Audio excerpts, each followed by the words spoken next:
She showed up at my door last week, soaked from the rain, eyes swollen, voice trembling. "Can we talk?" she whispered.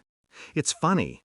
2 years ago, those same eyes looked at me with contempt. Now, they looked desperate. I let her stand there, shivering. I didn't invite her in. We were married for 12 years. High school sweethearts, the kind that make everyone believe in forever. She had this laugh that could soften concrete, and a way of making ordinary days feel cinematic. I built my world around that sound. I used to think loyalty was her language. Turns out, it was convenience. It started small, late nights at the office, new perfume. The phone flipped face down, always. When I asked, she smiled, said, "You're being paranoid." But I wasn't paranoid, I was observant. So I waited, watched. And one night I followed her. The city was quiet, the kind that hums before disaster. She parked 3 blocks away from a restaurant we never went to. Too expensive, she used to say. And there he was, her colleague, laughing, touching her hand across the table like he owned it, like I hadn't built her that smile from scratch.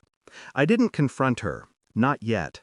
For weeks, I collected evidence, not because I needed it to know, but because I wanted to destroy her properly.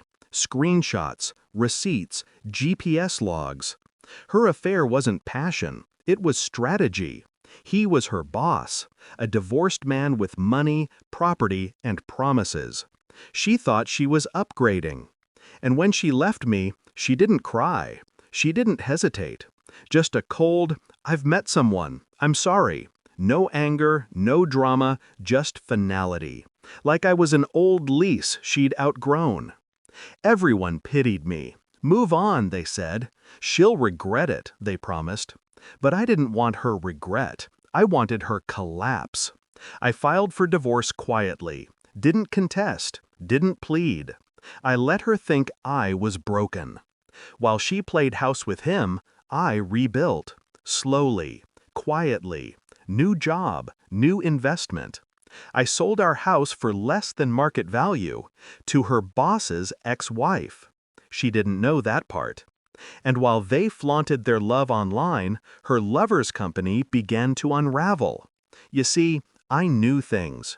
He'd used corporate funds to pay for their trips, their hotel stays, their jewelry. All it took was an anonymous report. 2 weeks later, he was under investigation. 3 months after that, he was gone. Suicide. Found in his car in the same parking lot where I first saw them together. She disappeared after that, quit her job, deleted her social media. I heard she moved out of state. And I moved on. Or at least that's what I told myself. Until she came back. The rain dripped from her coat onto my welcome mat. She looked thinner, older. Her voice cracked when she said, "I've made mistakes." I let her talk about how he'd promised her everything, then took it all when he died. About how lonely she'd been, how she missed us. I listened. Every word was a nail in the coffin she'd built herself. When she was done, she whispered, "I don't have anywhere to go." That's when I smiled. "I'm sure you'll find somewhere," I said. "You always do." She blinked, confused. I thought, maybe we could start over. I stepped closer, just enough for her to see what she'd lost. Not me, but the man she could never manipulate again. "I already did," I said, and I closed the door. Through the window, I watched her walk away. No umbrella, no plan, just the weight of choices catching up to her.